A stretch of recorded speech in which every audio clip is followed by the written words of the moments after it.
Welcome to my latest experiment. This is the big one, the one I've been waiting for all my life. What is it? Try to imagine all life as you know it stopping instantaneously and every molecule in your body exploding at the speed of light. Oh my God. The cream will rise to the top, oh yeah. And I am the voice of the voiceless. And there is no one that does it better. The Guy and Harley podcast, streaming all over your face. Perhaps that was the most important part. Can you dig it? Can you dig it? Can you dig it? Pigville on the internet. Baby was a virgin, that's what she said. So I gave her some Hennessy, she gave me some head. I fucked her on the floor so I wouldn't mess up my bed. Then little half dead put his dick on her head. Welcome along to the Guy and Harley podcast. I'm Guy Pigden. And I'm Harley Neville. And that was Dr. Dre describing the time that he raped a virgin with his friend. It was Little Dead. Half dead. Half dead. It was Snoop Dogg, actually. Oh, was that Snoop, was it? Yeah. It's from Dr. Dre's album. Yes. Got it, yeah. But, yeah, not a great... 2001, A Space Odyssey. Not a great... 2001, A Rape Odyssey. Not a great day for that girl to have to have sex on the floor because he's like, look, my bed is, I've got it a certain way and I don't want you messing it up, so you have to lie on this hardwood floor. That's not great. That's not very nice. Secondly, little half dead comes along and just puts his dick on her head. Who is Little Half Dead? It's one of his gang, one of his clique. I think it's just like one of his homies in the clique. Yeah. And then, she's just had sex. She's just relaxing. And then some random guy comes and puts his penis on her head. Highly inappropriate, Snoop. Come on, Snoop. Highly inappropriate. I wonder if he's, well, I'm sure he is. I was going to say in this age, because obviously this came out in 1999, it was a different time back then. You could get away with saying anything because the internet wasn't really there to hold you accountable. If you wanted to look up these lyrics, you couldn't. Yeah, you just had to listen to the song a bunch of times and say, did he say that someone called Little Half Dead put his penis on someone's head? Is that what he said? I got to listen to that a couple more times. Yeah. Or just buy the CD so it comes with a booklet with the lyrics in it. Well, so a lot of them didn't include the lyrics. Some of them do, some of them don't. Also, they're real small. Those lyrics are always really small and hard to read because they were trying to fit it all on one tiny CD cover. And you're kind of like, oh, I can't be bothered reading through this. So anyway. So yeah, welcome to the show. Welcome to episode 90. When we turned 90 today. We did. Skin smooth as satin. Until Youth Ahead of Me until the return of Saturn. Guy is channeling one of my poems. That's an incredibly inside joke.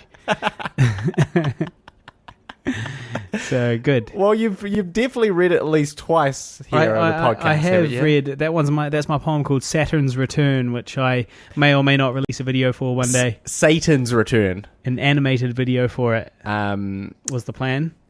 Yeah, which may be read at my funeral, followed by Tupac's Heaven for a G. Now, speaking of my funeral, your funeral. No, speaking of reading that poem in places, I am emceeing a wedding later on this month, and the bride has requested that I perform a poem, and that's really the only one I've got that is appropriate. Yeah, Saturn's Return. It's about the stages of life and getting old. All the other ones offend someone to some degree. Yeah. Yeah. Although this one might still offend the old people in the audience because it's all about getting old and then dying. Yeah. Well, it might bring a few tears. It might. Tears in the relationships I have with them, tearing us apart, something like that. Anyway, dad jokes are still strong. The force is strong with our dad jokes, or more specifically Harley's. Yeah, all right. So what's on the show today, Guy? Well, we've got a lot to talk about, really. We've got to decompress because we've just finished a lot of pickups. We've finished a lot of older pickups. The last time we spoke to you, A lot of people had died, and I had to stay up until 2:45 a.m.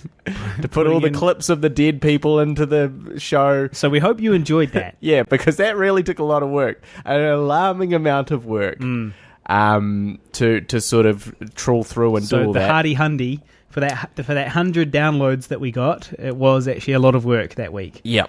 And it was just before we were about to do pickups. We're about to do pickups the following night, I believe. And we shot those pickups, and it was pretty epic. It was. On the one hand, there was bits that went incredibly smoothly. Yeah. On the other hand, there were some bits that went disastrously. That's true too. And I guess we should talk a little bit about it, right? Well, I think we should talk about it in detail. Okay. So, this is the podcast. This is a filmmaking podcast. It's a podcast about our lives. And, we did talk a little bit about the movie gods in the last episode. Where, these pickups seem to be coming together. The movie gods are smiling on us, And I tell you what, anytime you even mention the movie gods, you're risking the movie gods becoming angry. Oh, you're attracting their baleful eye. Yeah. It's like the eye of Sauron in the Lord of the Rings. So, sooner you put the ring on, in They this can case, see you. mentioning them, they can see you, and then they're targeting right at you, and they're like, oh, Yeah. think it's going smoothly, eh? Well, let's just see about that. So, essentially, we did have one disaster, which is up there with our disasters. Lots of crazy stuff has happened to us on film sets, lots of crazy things. This is right up there in terms of, quite shocking, quite wow, that's bad. That's a blow. And it happened to us, which was one of our main actors did not arrive to film. They did not arrive because they did not get on the plane to come up to Auckland to film. After we bought the ticket For $475. for this person to come up, as well as orchestrating a few other bits and pieces, which also cost more money. Yeah. And this person was booted off the plane and Not allowed on the plane in the first place. could not get on another plane, and subsequently didn't show up, and we only discovered this. Now, why were they not allowed on the plane? I guess we're just going to leave that to speculation with the crowd, with the Hardy Hundy.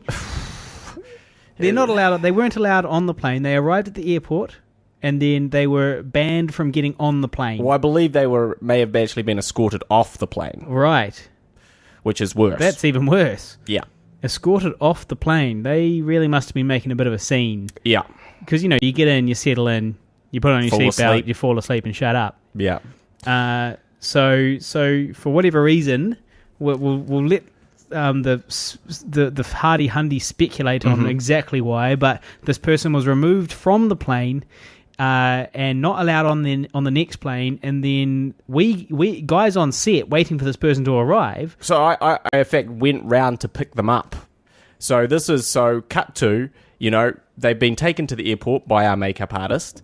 So we organised a ride to the airport for them as well. So we left nothing to chance. I received a text from them saying, hey, is it cool if we push the call time till 7 p.m. instead of 6 p.m. Because I've got a family thing I'd like to attend. I said, sure, no problem. I roll around there at 7 p.m. No one there. No one waiting for me. You got to the airport. I got, and you didn't. Not the airport. I got to the place they were meant to be staying. Right.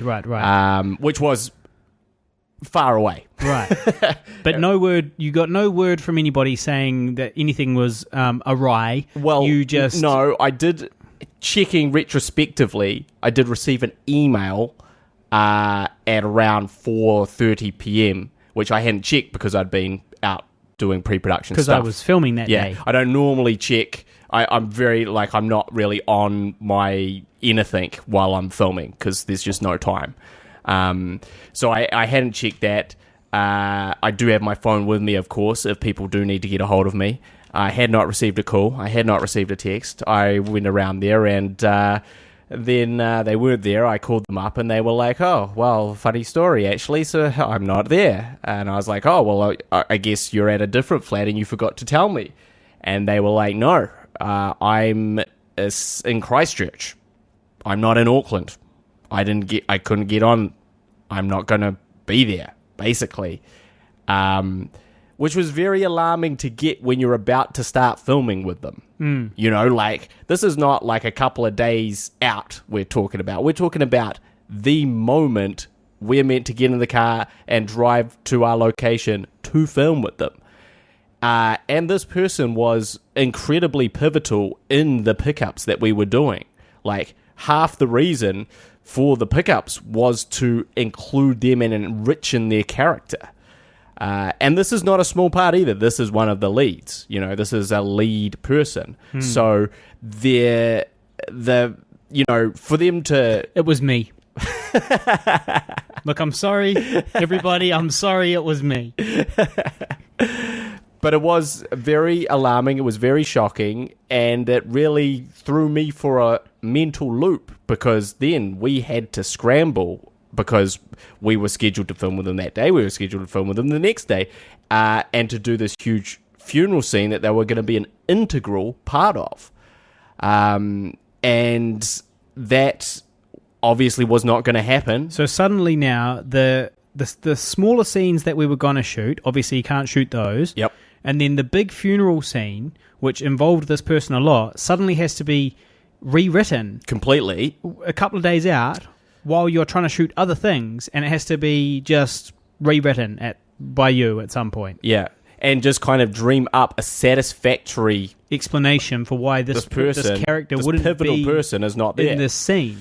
And it was like I was reeling. I was really shocked. Like, you know, that's the thing. And you know, on big budget films, that is what you have insurance for. You then go to your insurers and you go, hey, this lead actor, say, look, it's Robert Downey Jr. He's gone on a cocaine-fueled binge, and we can't find him. And we can't shoot today because he's not here. We can't find him. And they go, oh, shit, well, here's $1 million to cover that expense. You know, here's that money for those plane flights, and here's everything else because we're insuring this film. That's how it works, basically. We did not have that. No. No. We definitely did not have that. So I went from sort of mentally like, okay. Also, our actor doesn't have the box office draw of Robert Downey Jr. So we're not making it up on that end of the production either. So this actor is not Iron Man. No. Doesn't have the same cachet as Iron Man. No. But so then suddenly I went from, in my head, okay, we're filming, to holy shit, I've got to rewrite everything right now because tomorrow this will be what we will shoot, basically. So I need to completely rethink this and think of a good way to do it. And, you know, we had a situation on the zombie film where our entire lighting crew disappeared and left, packed sad and went home. And that was bad. They were like, boo-hoo, we're not supposed to work more than 10 hours 45 for this crappy money. Well, stop taking advantage of us. We're leaving. Well, it was more, but again, they tried to start a crew mutiny. A crew mutiny. Where they went to each individual head of department and try and say, hey, let's go on strike and try and get more money from the production. Which was the huge misconception being that there was more money to be had. It's like, man, we would give you the fucking money if we had it. And that's the thing, is like, there's no, and it's kind of rare in the, I mean, I guess it happens, but no one on a $250,000 film was trying to lowball anyone to save this money for them, you know? Like, so I go home and just roll around on the bed, roll around in the bed with your $100 bills. Because there's simply... for 2 hours before you have to be back on set again. There's no money to conceal, you know? There's no way that you can set aside money because all that money has to be spent, because even when it's all completely spent, it's not enough. So, you know, that was their sort of thinking then, and that was a big shock. But the thing is, we did replace them with a different lighting crew, and with much less resources, and we had to kind of recalibrate the entire sort of third act in the way that we planned to film it, which made it much more difficult for everyone. But that's just what had to be done, and that was shocking to me. But I think I was more shocked about this. Speaking of I Survived a Zombie Holocaust, my 10-year-old sister is up. Yep. Staying with me, and she has been here for a week, and she's watched it twice already. That's good. Loves it. She's 10, not 16, which is how old you're meant to be to watch it. What was her favourite part? The big old zombie penis? Flopping about in her face there, is that... No, she looks away for certain bits still. And I warned her to look away for that bit. I gave her that monstrosity. I gave her the heads up. Yeah. But she's already seen it. She's probably seen it 6 or 7 times now. Right. Loves it. Yeah. I can't remember what her favourite bit is. She did tell me. Well, it's a really cool thing. If I was a 10-year-old and my big brother was the star of a movie, and not just any movie, not just a kind of romantic drama or something like that. Some crappy romantic which is drama. It is kind of dry balls for a kid of 10. I would hate to see that at 10. I'd be like, why couldn't you be in a cool movie? But this is a cool movie for a 10-year-old to see and go, that is my big brother. He is the main dude. He's the main event. He's that guy, and he's in the whole thing. And that's him, and he's my brother. I hang out with him all the time. That's really cool. I'd love that if I was I think I would too. I'd get a huge kick out of that.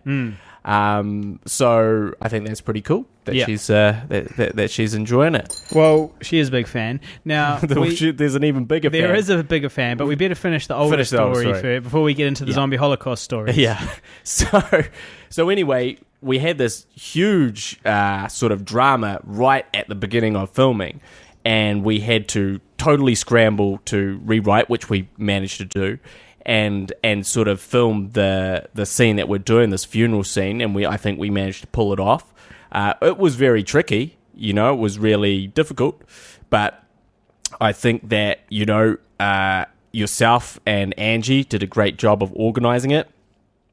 Shiney, my girlfriend, did a great job of catering it, and I did a great job of directing it. No, I'm not really serious about the last part. And the extras did a great job of showing up too, because we got a good crowd. We only printed 40 release forms. We ran out. Yeah. And had to go and print another 30, and I don't know how many of those we used, but because I haven't counted up yet. But we definitely had between 50 and 70 extras show up that day, and they were all immaculately presented, very professional. Yep. They genuinely seemed like they wanted to be there, and at the end of the day, when we asked for volunteers to hang around for another scene in a different location, we actually had almost too many extras to fit in the frame. To fit in the frame, which was obviously a good thing. Good problems. And so that was a real treat. That was quite unusual to have us. Such enthusiasm. And it makes me wonder if the release of I Survived a Zombie Holocaust has really upped our stock amongst sort of budding and aspiring actors and filmmakers and stuff like that, so they're way more likely to want to help out, because we had heaps of people apply to be the B camera operator. We had anything we needed, there was people to do it. I actually had a few too many people. I had people that were like, I just want to be involved in any way, shape or form, and I was like, well, look, I can't find you a real job on set, but I can, you can come along and be an extra, and that would really help us. And so there's a few people that did that as well. Yeah, so thank you so much to the extras and to the people that helped out, because basically whatever we needed, we said, hey, we need somewhere for our director of photography to stay. Someone put their hand up, said, I think I've got a place, Emmy. I can hook you up. One of the Hardy Hundy. Which was amazing. Yeah, so thank you, Emmy. We say, hey, we need a certain location or prop. Someone puts their hand up, say, hey, I think I've got that thing that you need. There was a few of the Hardy Hundy there as well. It's worth noting. It's good. Well, thank you very much for coming. Paulette Edser, she was there. Blair Martin. Yep. Scott. Not Scott. Scott, you know who you are, Scott. Scott was there.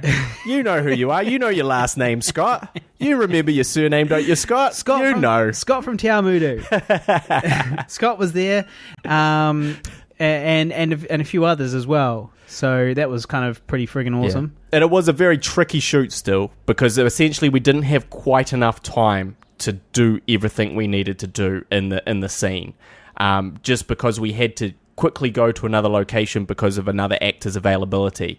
So it meant that we kind of did have to sort of rush through everything. We were kind of under the gun, under the pump all the way through. Scott Turnbull. But I think that, all things considered, we pulled it off. It looks great. And, I think it's a big win. Yeah. Big win for Older, big win for the team. And very happy to have shot that pickup because, I was thinking about this the other day, but like whenever we kind of like set on the idea that we need to do pickups, I can't relax. And it's like a little niggling, like someone poking me in my ribs all the time, knowing that this thing has to be done to make the film as good as it can be, knowing that this is what the film needs, and just needling away at me. And I was feeling like that for 3 years on the zombie film. Yeah. 3 whole years because I was fighting to do these pickups, which we did eventually do. But that needling feeling of dissatisfaction, of a sense of incompleteness in the work. I don't want you to take this the wrong way, but there's still a lot of work to do. Like, we've still got various pickups to do. That's true. We've still got one more. Possibly some reshoots. Potentially some reshoots of things we've already shot. Yeah, you might be right there. So just, So that feeling, don't relax too much. That feeling hasn't gone, but that feeling is far from gone.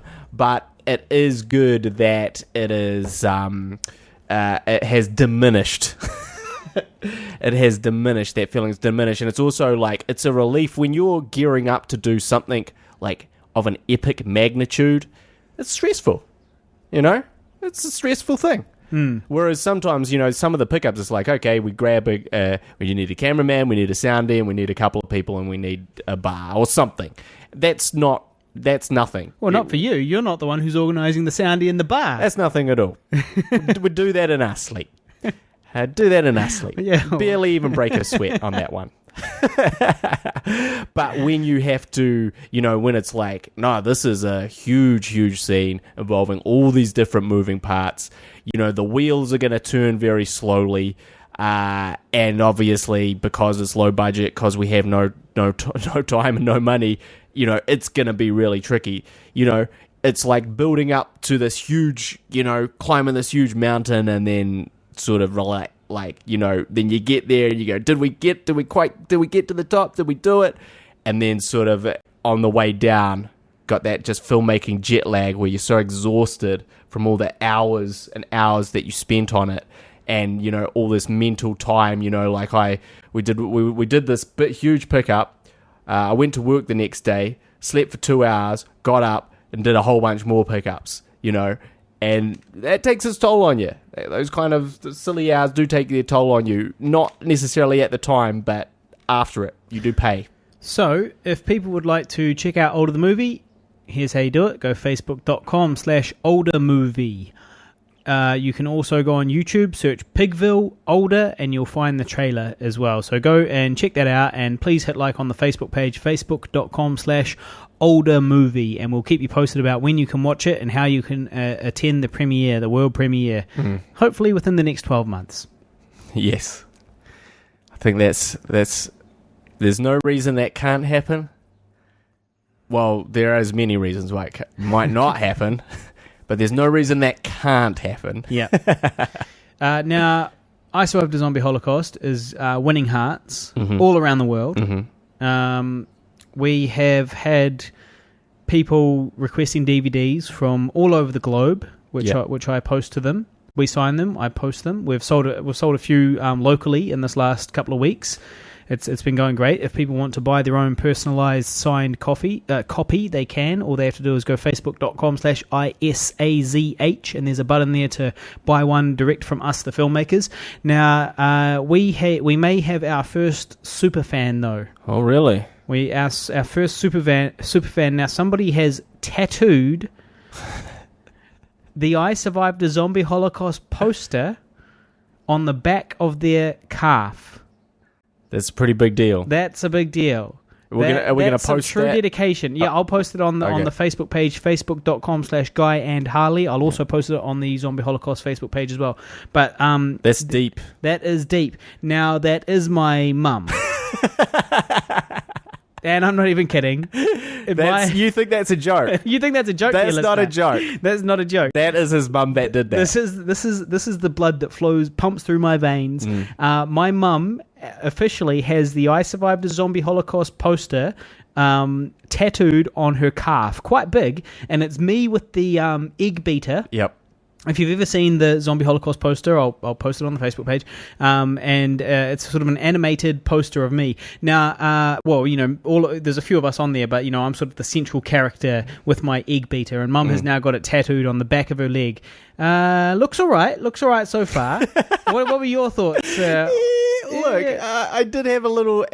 I was a little analytical of the tattoo. Yeah. Obviously, I was like, "This is amazing. This is so cool." Yeah. And tagged my mum. Yeah. You go, "Mum, you've got to raise the bar." I was like, "Come on, mum. If you're not doing this, really, I might as well disown you right now." Because this is obviously the dedication that the parents have to provide to be true fans. Lifelong scarring of your body. It's a little bit different though, because obviously at its heart, that poster is a poster of you. Yeah. So it would be weird if your mum had Got me a poster tattooed of on you. her. Does your mum have any tattoos? No, she doesn't. She's not really a tattoo type person. No. So. Anyway, I did check it out. I will say your head looked a little big. Yeah, you think it's a little bit big? A little bit oversized for your body. It's hard with the calf, or the shape of the calf. Yeah. I will also say, seems like you got less hair than in the poster. Yeah, well, that's what happened. I was like, what's going on here? Well, see, my mum, right, so she got the tattoo. It's me, but she's made me bolder. Yeah, I know. And I was like, why would you do that? Clearly in her mind, I'm bolder than I am, or at least than I was in I Survived a Zombie Holocaust, which, she's not entirely wrong about. Yeah. I am bolder than I was in Zombie Holocaust. But in the poster, Yeah. it is me. But I think there is a bit of a problem with the hair in the poster, which the tattoo is based off. And I think what it might be is maybe the hair's a little bit too dark or something like that. And it's kind of just a strange shape of receding hairline. I feel like I didn't have any issue with that. I always thought it was the thing that didn't look quite right to me. No, it's but I was okay with it. I was like, well, it's an animation, it's kind of as close as you're going to get kind of thing. I was like, they gave him some hair. It's good. Well, yeah. He had hair. I did have hair. You gave him hair. So I guess Mum must have agreed that the hair shape wasn't right. It doesn't, it does change slightly my appearance when you see it in the poster. It's just not quite exactly 100% right. Yeah. And so my mum, in her wisdom, decided to just remove it. Just remove my hair and just have me a full Shiney with just the hair on the side, with just the hair. Which is inaccurate of the film. Right. And I think in her mind, she probably imagined me, because she sees me in real life, right, as this how bald I am now. Yeah. And at the time, I'd grown my hair out and kind of combed it over. Yeah. And so she probably doesn't really remember that as being how it was. So I took a screen grab and I posted it on her picture and I said, look, I've got a tuft of hair. Give me back my tuft. Yeah, you did. Okay. Yeah. So I am really hoping that in her next session, she will get that tuft put back on, because I definitely had a lot more hair than the tattoo. I've gone full Shiny. It's you never go full Shiny. And it does affect the coolness of the image, I think, as well. It makes the character, it makes me look older. It makes the way older. Yeah. But I am still very stoked with the general idea, and very proud of my mum that she would get an I Survived a Zombie Holocaust tattoo on the back of her leg. She always said she was going to do it, and I believed her. But, it's one of those things. She actually did it. Yeah. So, my mum's pretty dedicated. Thank you, Jerry. Thank you for that. Love you, Mum. Now, 2017 kind of sucks. Yeah. Kind of sucks so far for the Nevs. The Nevs ain't been having a great time of it. So I think where it all went wrong was when I posted a bragging status braggadocious on Facebook all about how everybody else had a shit 2016 except for me. I had a great 2016 and I killed off a bunch of pop stars. Crappy pop stars. Also, it almost seemed to be in response to my complaint of 2016 on the podcast that, 2016 was not a good year for me. And this almost seemed like a gloating, goading response that, sorry about your damn luck, buddy. Well, not everything's about you, Alex. Not everything's about you. When I posted it, I wasn't thinking of you and your miserable life. I was just thinking about, in general, how awesome my 2016 was. Now, 2017, we're halfway through January. It's early days. It's fucking early days. And let me tell you what we've got so far, okay? Firstly, knife-wielding maniac attacked my mum, and my sister had to abruptly come and live with me. She came at quite an inopportune time because my girlfriend of 5 years leaves to move one-way ticket to LA in 3 days from now. So my sister leaves in 2 days, and my girlfriend leaves in 3 days.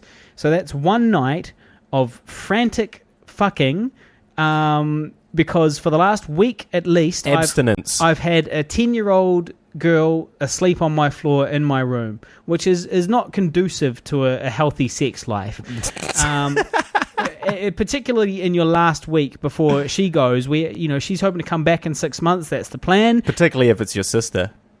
Yeah. Well. Yeah. Exactly. Any 10-year-old is inappropriate, guy. Any 10-year-old sleeping on the floor. But yeah, I guess probably more so if it's your sister.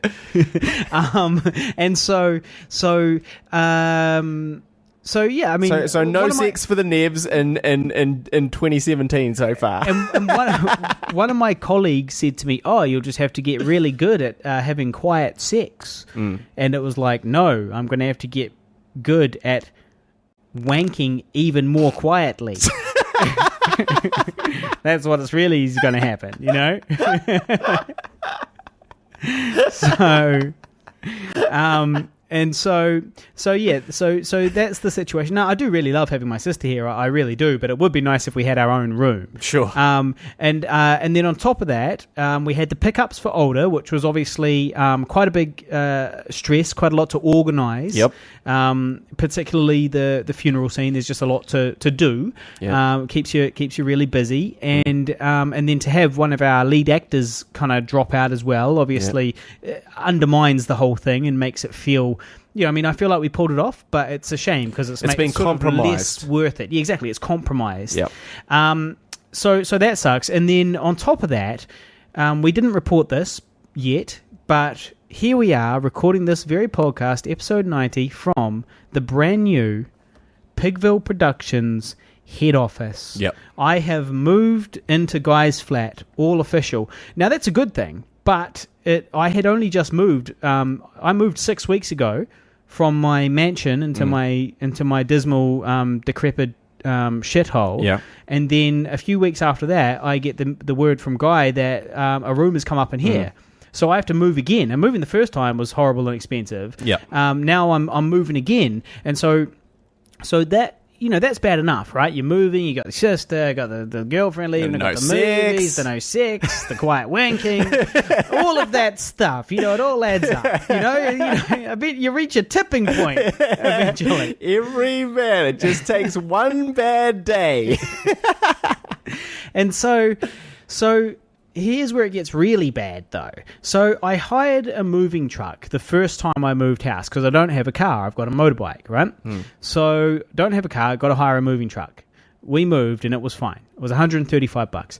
This time I hired the same company, but the dudes that came along, it was the same truck, but two different dudes. And I was like, okay, well, whatever. Obviously they work for the company. And first things first, they said they were going to give us a half an hour warning before they arrived because they couldn't give us an exact time of arrival. So I was like, okay, that's cool. So I was out of the house running some errands, and suddenly I get a call from my flatmate. Hey, they're here right now, and that was like 2:30, and I was like, fuck. So I ran home, and by the time I got home, it was 2:43, and I was like, okay, well look, my hour starts now because they charge $135 for 1 hour. Yep. Anything over that, you get charged for another half an hour. And so I was like, okay, I rushed home, and I was like sweating, and still had some other bits and pieces to pack, and we started packing the truck. I said, my time starts now, right? 2:43. And they're like, yep, we got you, bro. And then, so we started packing the truck, and I still had a few bits and pieces to pack up. But I was like, well, look, I feel like I can trust these guys because I've used this company before and they did do a good job. So I'm going to leave these two guys, one of them who had like no teeth, but not like they'd been knocked out. It was like they'd just rotted away, you know, like they'd rotted down to stubs, all his front teeth. And he did have very bad halitosis. And what's halitosis? Bad breath. Oh, right. The medical term. Okay, thank you. Continue. And so anyway, they were loading stuff up, and I was busy packing away some other bits and pieces. And then they took us to the new house. They dropped off all the shit, and then they were like, "Okay, so that's an hour and a half, $180." And I was like, "Well, no, it's just that I've never by time." And it was 3:41, so I was 2 minutes under my hour. And I was like, "No, you might recall that I said earlier that it was my time started at 2:43, and it's 3:41." It's 58. And he was like, we're in the system. It's an hour and a half. We arrived at 2:30. And, now this ain't your grandma we're talking about. This is a hardened... I mean, his job is literally to pick up and put down heavy things all day. So just think about how easy he could pick you up over his head and throw you. It just put me down. Well, just throw you into a bush because he's angry that you didn't pay him that extra $35 or whatever it was. It was meant to be $45. So he was like, okay, well, look, we'll meet in the middle. We'll just charge you $160. That's $30 extra. And I was like, yes, sir. But in my head, I was like, no, you son of a bitch. I said 1 hour. That's it. This is the deal, man. You listen to me, mister. You're not giving me a fair shake here. And then I was like, okay, well, here's my FPOS card. And he was like, okay, well, the thing is, we forgot the FPOS. And, but the thing is, we did specify that we needed to pay by our FPOS, sir. And he was like, yeah, well, can you go over to the money machine? And so I had to get into the truck with these two stinky guys with the halitosis and go to the money machine, get out my cash and give it to him. But I was just happy to be done with it. I was like, okay, it's $160. It was $25 more than I would have paid. And it wasn't really my fault, but fuck it. I'm moving. I've got so much shit going on. I'm done. It's all good. Then I get inside. I start unloading all my shit and stuff is missing. Now, the thing is, it was a 2-minute drive. Like we're talking like honestly a 2-minute drive from my old house to this house. Yep. It was very, very short. Things amongst the first thing I noticed, my reasonably brand new motorcycle helmet gone $300. Now the thing about a motorcycle helmet is you can't really misplace it because every time you take it out of the house, you need it to ride back to the house. You're never going to ride home without a helmet, are you? No. So it was in the house, and I saw it the night before. I knew it was definitely there, and now it's gone. Inside the helmet was my two gloves. One of them fell out onto the ground in my bedroom when they were stealing it, I guess. Yep. So now in their haste to steal it. So they've stolen one glove, but these were like expensive leather gloves that I bought in America. Yep. So they're gone, right? And then I had a little backpack, this Herschel backpack. Now Herschel's quite a hipster brand. I didn't actually know that until a hipster told me. And it was a fellow hipster, quite a cool, trendy hipster brand, Herschel. And it was about $40 for that bag, and it's gone. And inside the bag was sort of miscellaneous crap that I'd thrown in there for the move. The only things I know about, I don't know exactly what was in there, but there was my sunscreen and my cheap sunglasses. Now, cheap sunglasses, don't care. The sunscreen, that was $25. I just bought that today. I bought a new one today. It was like a $25 sunscreen. And so you combine all of... Oh, and then on top of that, my little sister's shoes. Angie had some shoes that she was going to give to my little sister, and they'd washed the shoes. They were white Converse, and I know for a fact that they were there because what happened was while those guys were loading up the truck / stealing my shit, I was out the back getting shit off the clothesline, and amongst them was these shoes that had been washed, and I put them all in the washing basket immediately prior to them going into the truck. Yeah. And now gone. White Converse, gone. They're all gone. So basically they stole white Converse, bag, helmet, one glove, sunscreen, sunglasses, and who knows what else. and it's just gone. So I'm like at least $500 out of pocket now. As a result of this company, and now they're called Bull 18. So if you ever look for them, if you're ever looking to get something moved in Auckland, Bull 18, like BULL and the number 18, they're called like Bull 18 Movers Auckland. I don't really know what Bull 18. I don't really. Is it meant to be like bulletin? Is it? Yeah. What's it meant to be? I guess. So it's Bull 18. It should be bullshit. Because they are terrible. My follow-up question to that, is there going to be some grand repercussions here? AKA, 1-star review online. That's done. I did that. I posted it. Now, here's my problem. Take that! I went to their Facebook page and I gave them a 1-star review and I explained all of this in a long and hilarious review.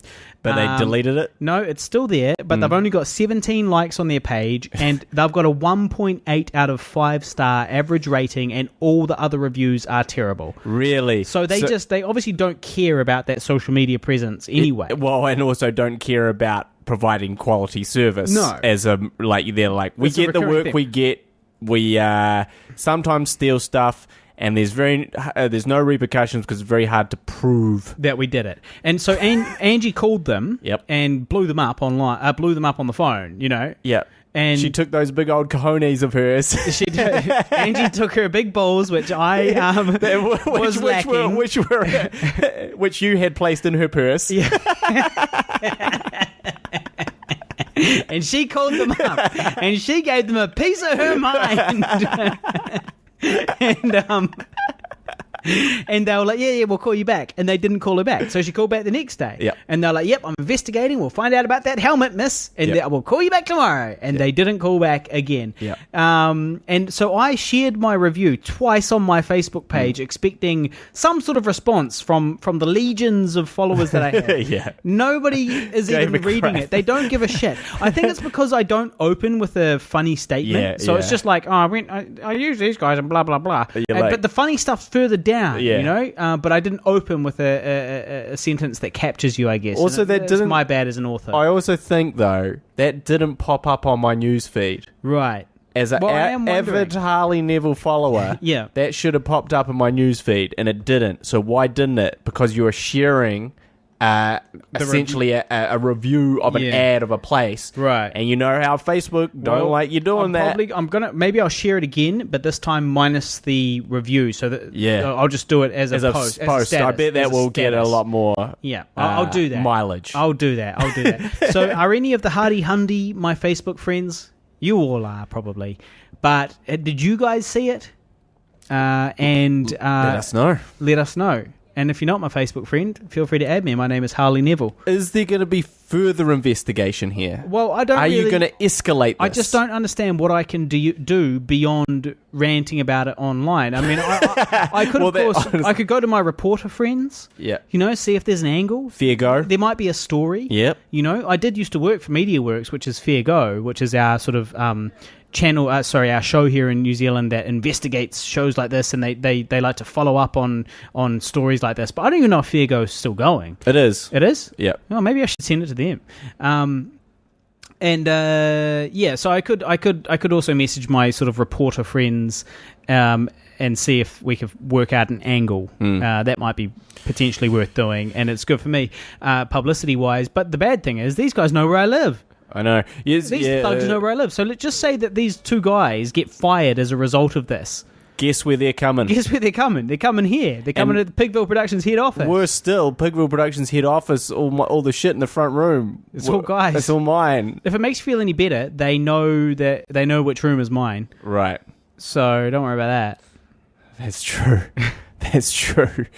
Let's hope they only... But I think they're really just going to knock the whole place off, you know? Well, they'll just knock me out when I come home from work one night. But yeah, I mean, I guess you could blog a thing with the police, right? Yeah, I guess. That's how these things work, isn't it? There's just no evidence. You know, it's my word against... You know, they're going to go, well, so you've got zero evidence that the helmet wasn't stolen by your flatmates. Can you imagine the rage of the police officer that is called to investigate this and take the notes that you provide to him? Yeah. Like, as soon as you begin explaining that story, he's like... Yeah. He's like, so you left these guys unsupervised, Yeah. and some of your shit's missing while you're moving house, and they're just going to say, well, I'm sorry, Harley. The company is going to say, I'm sorry, Harley, but obviously you lost that shit while you were moving. Mm. You lost it somewhere, moving house. That stuff happens all the time. Yep. That's what they'll say. No, the only thing for it is scathing online reviews. Which is what we've done. So go facebook.com/Guy and Harley, because I shared it there too. What else you got? Well, I had my sort of debut for IPW, Impact Pro Wrestling, where I get kneed in the face and roll out onto the apron. So basically what happened is I was at training the other day, and they were like, oh, everyone get out, because we're doing promos, which is when they basically do some stuff to camera which promotes the next show, which is Coastal Assault. I think it's January 21st, but it's the Hibiscus Coast. So it's and the big thing is, where's that? Hibiscus Coast. Yeah, what country's that in? No, it's kind of like out past the shoreways, I think. Right. Like it's quite a long way away. North Shore of Auckland, I believe. Get out there, kids. I won't be there, but get out there. Please do not quote me on this, because I could be wrong. But anyway, they're like, yeah, everyone get out, and I was like, sweet, getting out, and then they're like, not you, we need you, and I was like, huh? Like, to hold this is it. To hold the camera, and they're like, no, we're gonna beat you up, and I was like, cool.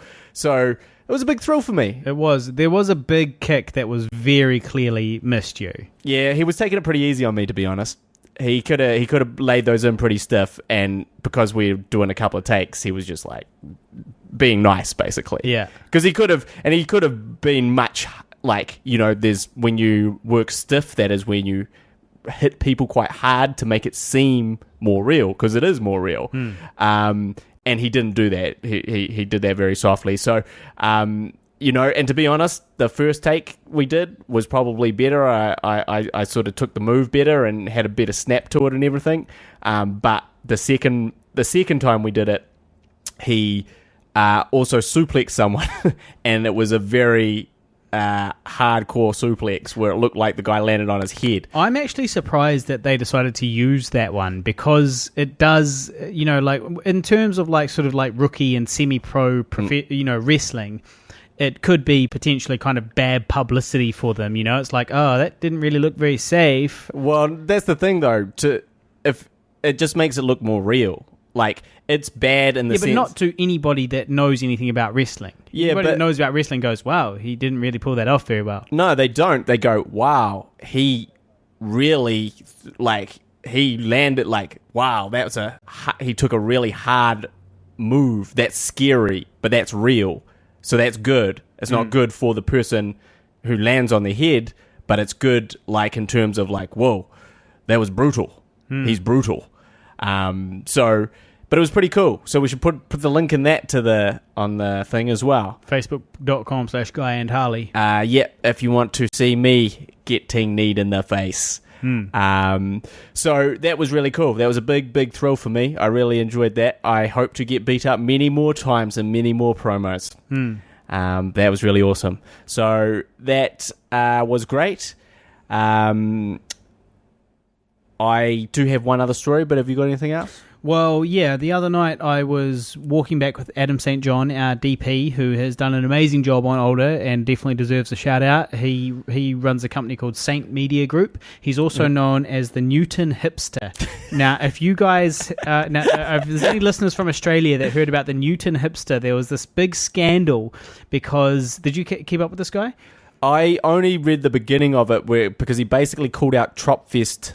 So Tropfest used to be in Bondi or somewhere like that in Sydney, and then they decided to move it out to Manly or some other bumfuck place over there, and so reporters asked filmmakers what they would if they would bother attending Tropfest if it was way out in, wherever the fuck it is that they were attending, that they were holding it. And they called him.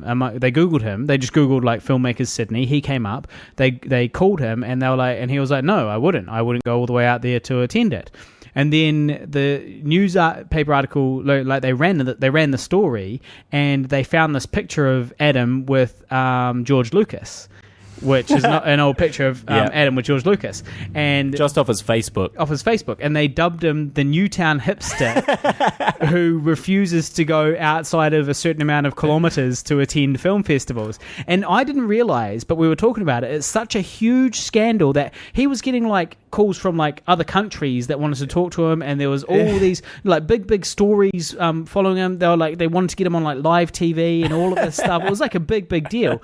And I'm actually planning on cashing in on it because No Caller ID was shot by Adam. Adam's the Newtown hipster, which is still current. So and the infamous Newtown hipster. It's the next project of his that's come out is No Caller ID, and it won an award. So there's an angle there. Newtown hipster wins award, right? So I'm planning on stirring up some shit here. It's on my to-do list. I'm just waiting for the girlfriend to leave and all that, and then the girlfriend and the sister to leave, and then I've got all the time in the world to troll the world. Yeah. So that's, you keep an eye out for it, dear Hardy Hundy listeners. So anyway, Adam, the Newtown hipster, he is over here, and he did a great job shooting older. And one night we had a few beers, and then we were walking back, and I walked him to this kind of down this bike path to this bridge where he could get to where he was going. So I sort of walked him halfway so I knew where he was going. And as we walked past, we were walking down this darkened bike path and down by the highway kind of thing. And which is the same place that you came upon a man fingering a lady. Well, you're ruining the story. You told this last time. No, I didn't. I told you at the bar, you fool. Oh. Classic guy. Oh, just tune out. Just tune out. He's ruined the story. Now you know there was somebody finger banging somebody.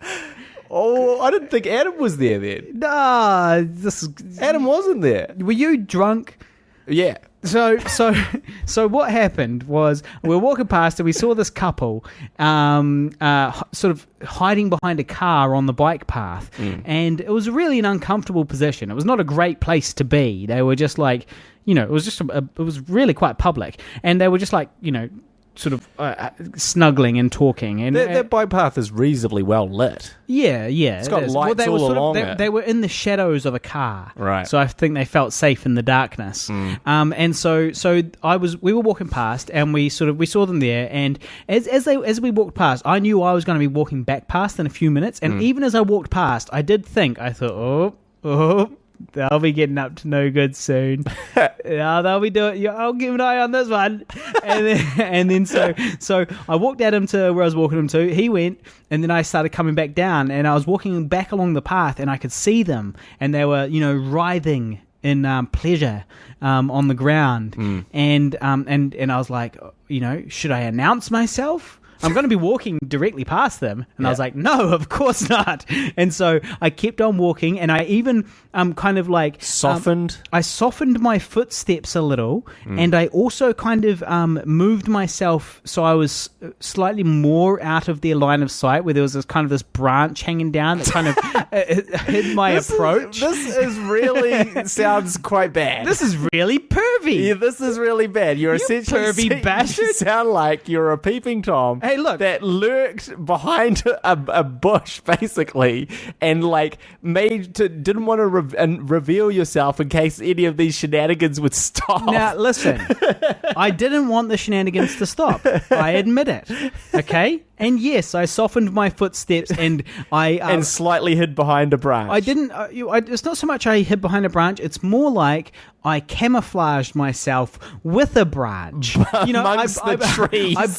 I broke my outline. If you ask a soldier about camouflage, the best thing to do is you've got to break up the shape of your outline. That's why they put trees and shit in their helmets, leaves and shit in their helmets. That's why you got to break up the shape, because a human eye naturally sees sees other human shapes. So you use your diligent training from reading copious amounts of World War II history books, military autobiographies, perv at a couple on the street.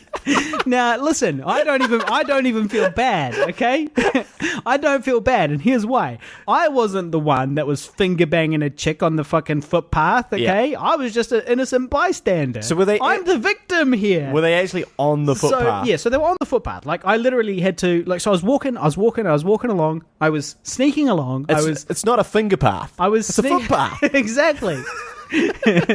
And so I was sneaking along, and I sort of emerged, suddenly from the shadows. Abruptly. Myself and my erection suddenly emerged from the shadows. With a grin. I did have a grin. Like a Cheshire cat. I did have a grin. And the only thing they would have seen is my lovely white teeth emerging from the shadows. And so you're just like, here's Harley. And now what was happening was he was fingering her quite vigorously, and she was like, moaning and loving it. Yeah. And I was like, boom, there I was. And then they kind of stopped, but I was like, there was just no point, because I'm not kidding. I was literally... You were right on top of them. You were on top of them. I was 2 feet away. I could smell the pussy, It was wafting. It was wafting through the air. And so I was... The pungent aroma.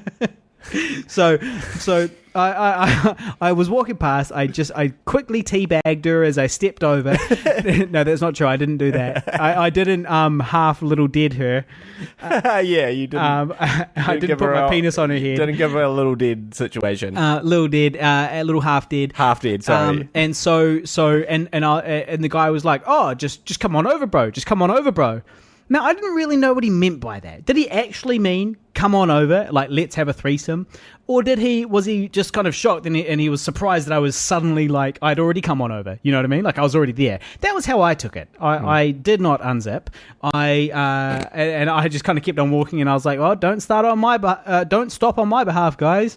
And just kind of kept on walking and left them to it. Yeah. But yeah. And they didn't reply to that offhanded remark? Not really. I think they kind of just... I think he might have sort of had a chuckle or a grunt of agreeance.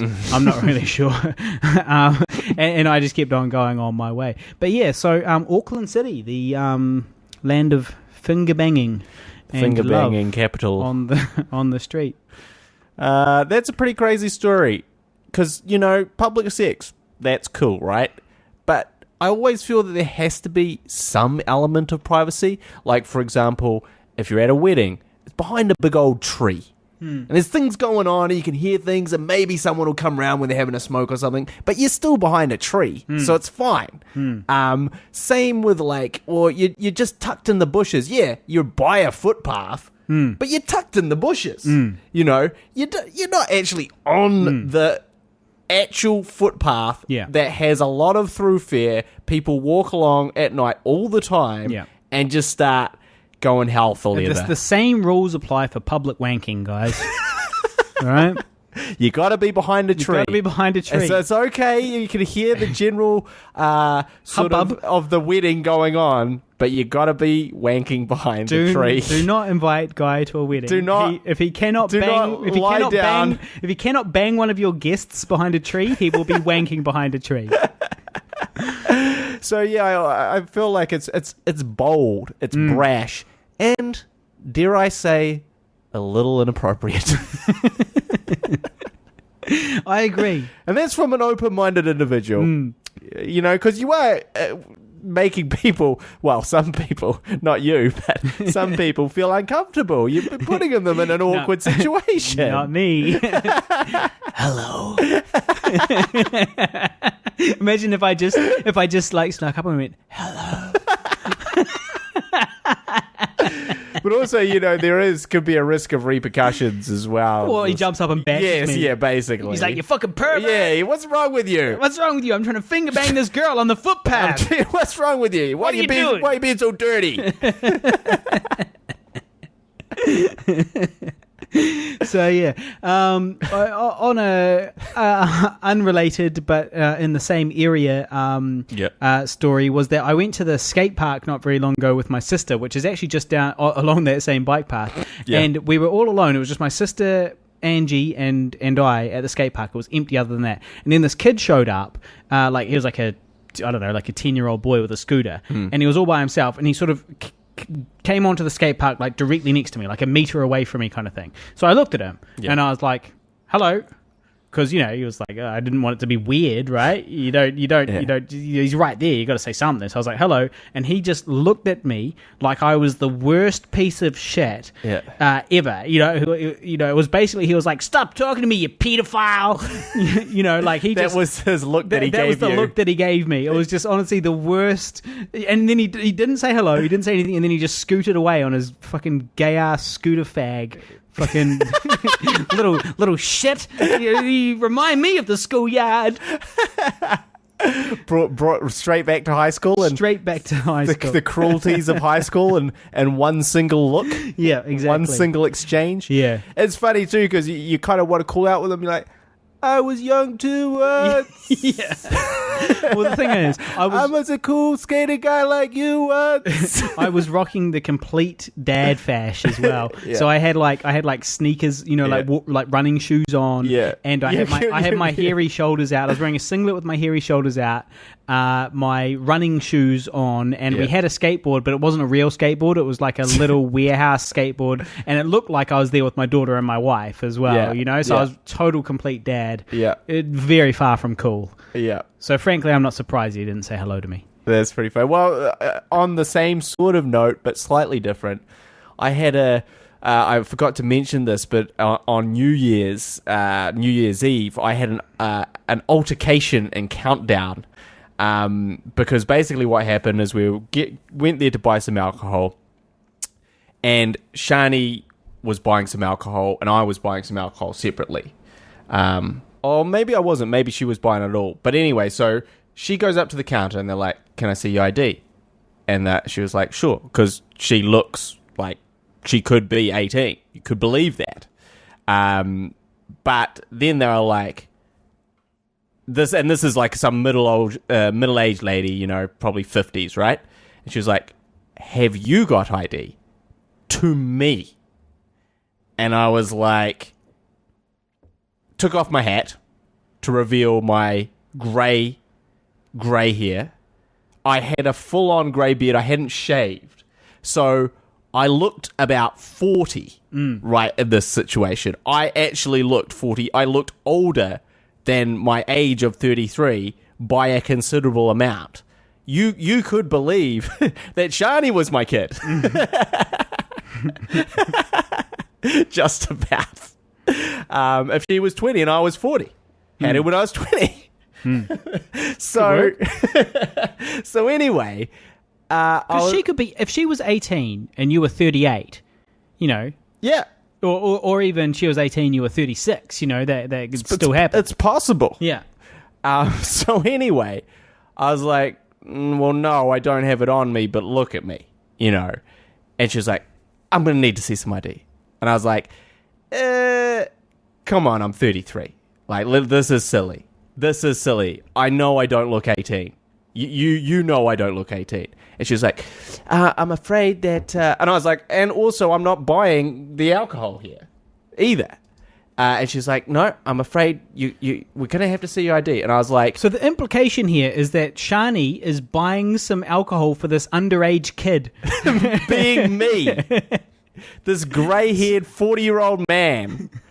And I was like, and that's when I kind of flipped my wig, because this is what some literal wig. Some things really upset me, and one of them is kind of nonsensical bureaucracy, nonsensical following of the rules when common sense, like in defiance of complete common sense. Let's just run the scenario of like not making me get my ID.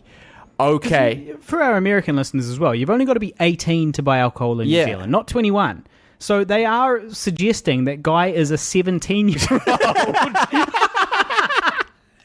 It's fucking preposterous. And that's basically what I said. I was like, I'm 33. I'm twice the age that an underage person would be if they were buying alcohol. I was like, this is dumb. You're wasting everyone's time. I've got to go to the thing and I come back. And what? You're going to find out that I'm 33. Like, right now.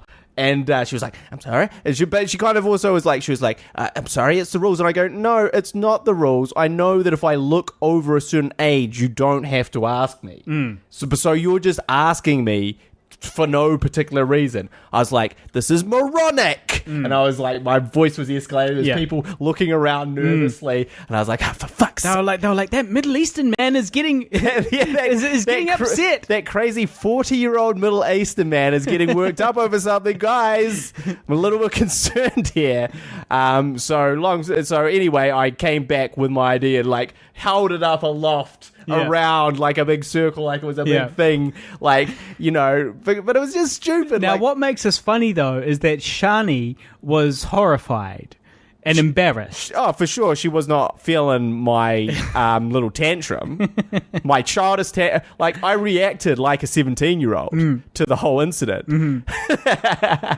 which maybe she felt more emboldened then to continue to ask for it because of how I was flipping my lid over the whole thing. But that's what I'm saying. It's like, fucking countdown, sort your shit out, man. Like, honestly, if someone, like, this is the thing. I know I didn't look 18. I know I didn't look 25. I know I looked older than all of those things, and that person was being fucking dumb. Well, look, I've had the same thing. But firstly, that person probably is fucking dumb. Well, because the culmination of her career is that she's a 50-something-year-old checkout chick. Well, that's the problem. Right? So I think she might literally be dumb. It's a bit of a power thing too, perhaps. Yeah. It's like, you've got to make me go do something. And otherwise you can't get your thing. I am the gatekeeper. I have had similar experiences where I've gone out with Angie to buy booze at Countdown. Yeah. I wanted to buy, like, for example, there was one time we were just buying a whole bunch of groceries and there was a bottle of wine amongst all our dinner stuff. And they were like, have you got ID? And I was like, yes, I do. And they were like, and what about you? Pointing to Angie. Yeah. Now Angie does look, younger. She doesn't. I mean, she doesn't look 17, but she's a lot younger. She looks younger than I do. But do you have your ID? No, she doesn't have her ID with her. Oh, okay. Well, this is fucking stupid because if you wait, if you stop for a second and think about it, you're essentially saying that if I say I was 35 or say I was 40 and I've got a 16-year-old daughter or a 17-year-old daughter, you're saying that I can't buy booze because she doesn't have ID and she's not even the one buying booze. She just happened to be with me in the queue while we were shopping. You've just exposed a major flaw in the system, It doesn't make any fucking sense, does it? It's fucking stupid. And I said as much. I was like, this is fucking stupid. What if she was my 17-year-old daughter? It doesn't make any sense. What if I've got a 5-year-old daughter? I'm 33. What if I've got an 8-year-old daughter and I go to the supermarket to buy my booze? I can't because my daughter doesn't have ID proving she's 18 when she's obviously not 18. What's the fucking logic here, guys? And that's the thing. In defiance of logic, Countdown continue with this dumb shit. But I just thought it was funny because, of course, the other way around, when I'm buying alcohol when Shani's there, even though, again, they shouldn't be like, oh, you with him and blah, blah, blah. Like, go fuck off. It makes sense, right? If you've got a bunch of 18-year-olds... Yeah. Or you've got one 18-year-old hanging out with 4 17-year-olds, and he's buying 5 lots of booze. Yeah. Okay, he can go, all right, guys, there's something up here. Yeah. You're probably buying it for all your mates who are 17. But like, come on, use some fucking common sense here. So yeah, but that whole idea was that they reversed it, and I was the young 17-year-old, not her, who'd already proved that she was 30. Okay, so Countdown. Countdown. We're done with you, Countdown. We'll be back next week to buy some shit. Now, we have some more bad news. Oh, shit. 2017. Yeah. You might recall a couple of episodes back, we were very excited because the Moas were coming up. Oh, yeah. Now, the Moas are the New Zealand version of the Oscars. It's the annual New Zealand Film Awards. It's a big event, a glitzy, glamorous event. A lot of the bigwigs, the who's who, Whoever is a somebody is there. Yep, exactly. Anybody who's a somebody is there. And the last two mowers, I got to go associated with nominations of films I was in. Last year was I Survived a Zombie Holocaust. The year before that was Ghost TV.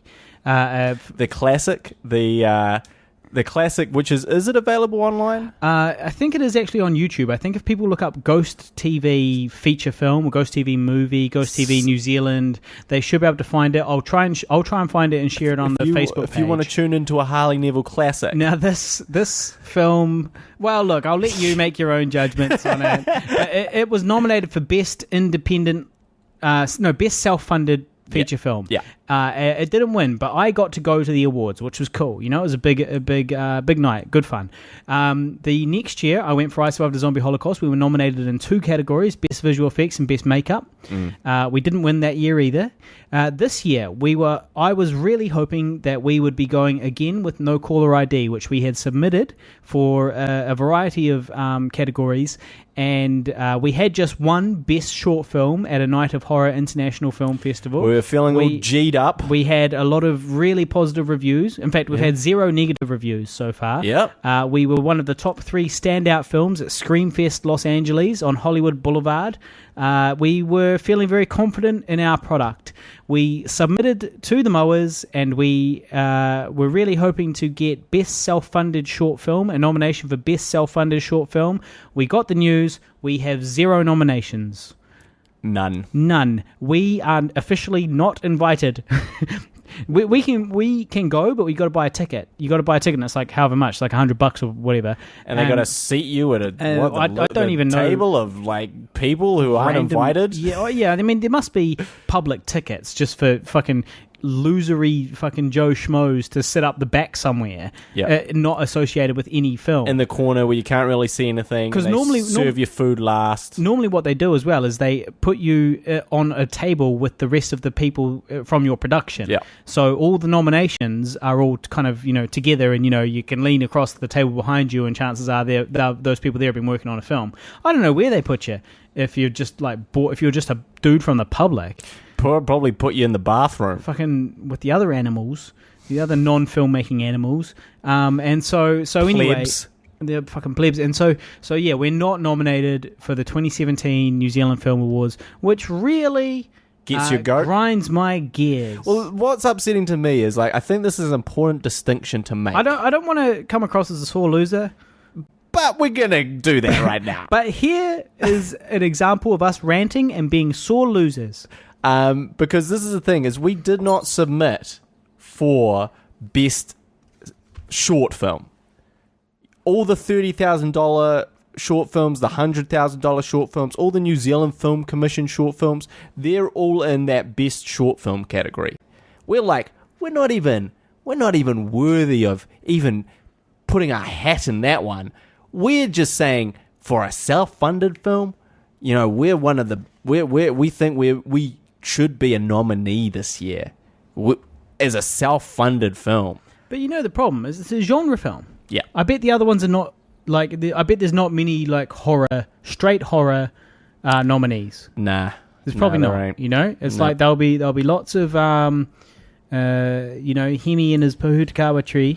Yep. There'll be a lot of that. There'll be quite a few of those nominations. But they're not going to be, I really doubt there's going to be any straight up horror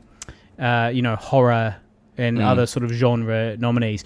Another film that didn't get any nominations, which I kind of thought it might get something, was This Giant Paper Mache Boulder is Actually Really Heavy. They didn't get any nominations either, and I thought they were really good. But did he submit? Yeah, he did. Oh, really? Yeah. No nominations for them. And so... I will also just say that with regards to that Paper Mache Boulder is Really Heavy, that's won several best science fiction best science fiction film at these really prestigious film festivals overseas.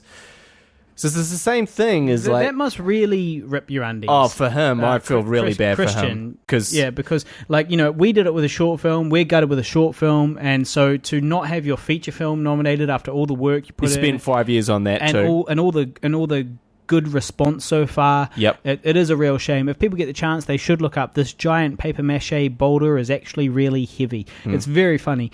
That sucks. I'm going to be very, very upset if Older doesn't get a nomination in 2018. If Older doesn't get a nomination oh boy, for best self-funded feature. I'm just imagining, and if Ghost TV got a nomination, like I'm just imagining like the deep rage, resentment, and hurt.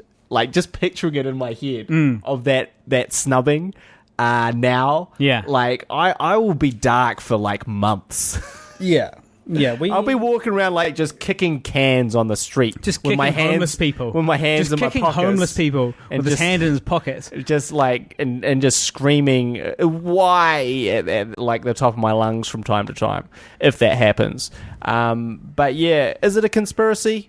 We don't know. It's not a conspiracy. For them to conspire against us, they have to have heard of us.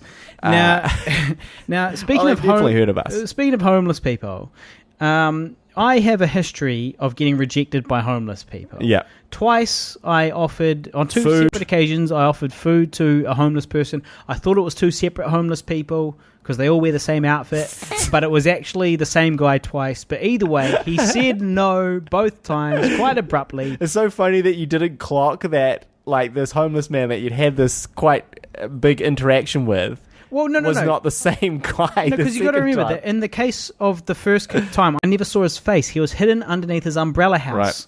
So I was talking to his feet. This guy that lives under the umbrella down the road, I actually wrote originally into Older. Yeah. There was a line originally, I'm pretty sure I cut it or something, where I'm like, yeah, you know, like that guy, his house is an umbrella. Did you really think that when he was a kid, that's what he was expecting? That is, and when he was an adult, his house would be an umbrella? But I cut that, obviously. But that's what I'm saying is he's a real staple of the homeless crowd, that umbrella guy. He rejected me twice when I offered him food on two separate occasions. Now, today I was walking to Countdown, and there was another homeless guy, and I was with my 10-year-old sister, and she is not from the North Island, so she's not used to seeing destitute people lying on the ground, you know, because the South Island is beautiful and doesn't really have much of that shit down there, particularly not Central Otago, which is where she's from. Yeah. And so, you know, whenever she sees homeless people, she feels terrible, and it really upsets her. I can see it. You know, she doesn't like it, and so she was like, can we give, you know, this guy some money? And I was like, well, give him some money. Well, if you start giving him money now, how much are you going to want tomorrow? That's not what I said, but yeah, so she gave him her $4, and then I had $2 extra, and we went into the supermarket, we bought our groceries, and she was like, can we buy some shit? And I was like, well, look, here's that other $2 which you can give him on the way out. And she was like, well, we'll buy him some stuff, we'll buy him some food. And I was like, okay, good, cool, yep. And I was like, what can you get for $2? And I was like, all right, well, we'll buy him a bread stick, like a French stick thing. And I'm buying some fruit anyway, so we'll give him some of our fruit, and we'll also give him a banana stolen from the bin that is for like free fruit for kids. Countdown have this thing where they've got a wee bin in the produce area where it's free fruit for kids that are shopping. So you just grab a banana out there, and she was like, cool, I'm not going to eat it. I'm just going to keep the banana and give it to him. We're like, sweet, cool, we've got a plan. So like a breadstick and 2 pieces of fruit, right? That was the $2 spent, you know? And then, so we did our groceries, we left, and then we were walking towards the homeless guy, and I kid you not, 20 meters ahead of us, this lady who was walking with all her groceries, she had like, you know, 2 or 3 bags of groceries, she stopped, and she put down all of the groceries in front of him, and gave them to him. Gave all of them to us, to her. And then so Sophie and I were standing there with our crappy breadstick and our stolen banana, and you know this Good Samaritan bitch had stolen all of our thunder. Yep, totally killed your buzz. Totally killed our buzz. And then we sort of had to approach him, and it was like, okay, he's literally surrounded by shopping bags, and here we are now. We're kind of offering him a dry breadstick, and a fucking stolen banana. And you know, but we gave it to him anyway. And in return, he actually gave us a 2.25 of Coca-Cola, which definitely cost more than $2. Because he was like, I can't really drink sugar. I can't have too much sugar because of his teeth. I guess so, that yeah. are Rotting out of his head, and maybe. incredibly painful when he has sugar, yeah. Yeah, so he gave us a bottle of Coke. So, I mean, So what really, I'm saying is that in the ups and downs of it all, we came out on I was top. going to say, so what you're saying is like the He would have been homeless better off to man... not meet us. The homeless man was charitable to you that Yeah. day. No, because we gave him the $4 at the beginning, and he couldn't drink the Coke anyway, which we didn't give him. So, but yes, anyway, so I've got really bad luck with donating to homeless people so far. Well, the moral of the story is just give up. Just stop being Just nice to people. never have a nice thought or want to do anything kind for someone. Yeah. And you'll be a lot better off. Yeah. Well, that's where we've got to leave it today. Okay, so on that note, we will end the show. I did also just want to quickly say as well, there's this initiative coming up. It started yesterday or tomorrow. It starts on Monday, actually.